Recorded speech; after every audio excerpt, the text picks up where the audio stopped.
Good afternoon, adjudicators, ladies and gentlemen.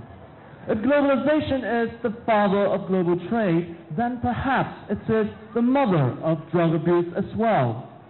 Together, they give birth to a detrimental issue, global drug abuse, especially among the youth of our time. However, when did it all begin? How did it evolve? And what can we do to stop it? Today, we shall discover how the use of drugs went from medics to addicts. So where did these drugs actually come from? In fact, many drugs are common to most Asian and African civilizations as the cure to misery. Unfortunately, the Western colonists turned this cure to misery into the cause of misery. For instance, opium was a very popular anesthetic in Asia, but the Westerners dramatically boosted the trade of opium as a recreational drug. Since then, the globalized culture of drug abuse has become the greatest plague of our continent. Under this disturbing aspect of globalization, our society hitherto is unable to break away from drug abuse.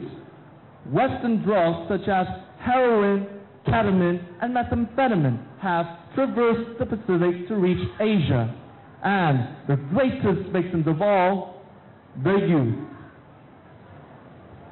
When youth meets drug, it's the worst of luck, for they are the most vulnerable ones of our society. According to the Narcotics Division, the trend of drug abuse among Hong Kong's youth is rising. In 2008, the proportion of newly reported drug addicts among Hong Kong's youth is rising to a staggering 53%. Another alarming aspect is the increasing popularity of ketamine and methamphetamine, also known as ice. And these are Western drugs introduced under globalization. The numbers may seem trivial, but the trend is critical, for we are now witnessing the impact of globalization on Hong Kong's youth. The globalization of drug abuse is a matter of life and death. What then can we do to prevent youngsters from taking drugs? First, we must understand the truth about youth. According to statistics in 2008, youngsters take drugs mainly to identify with their peers and to relieve depression or boredom. The cause is thus evident. The lack of family love drives depressed youngsters to seek psychological relief in drugs, which are very tempting because youngsters are unaware of the side effects of drugs. Therefore, we have two major countermeasures. Starting from the family, parents can be more attentive to their children's needs so as to eliminate their need to escape from reality via drugs. On the other hand, schools can educate students on the side effects of drugs.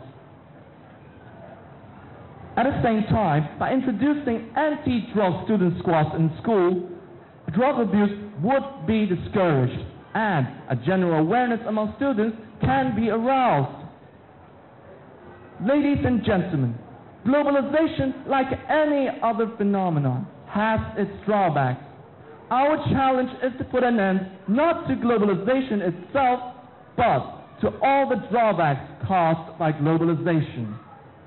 As the Greek philosopher Plato once said, education makes good men, and good men act nobly.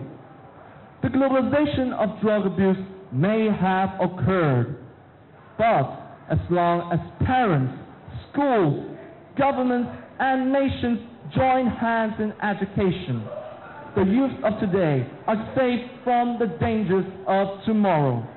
That is the only way we can enjoy the fruits of globalization without compromising the future of the youth. And that is a happy ending which we would all like to see. Thank you.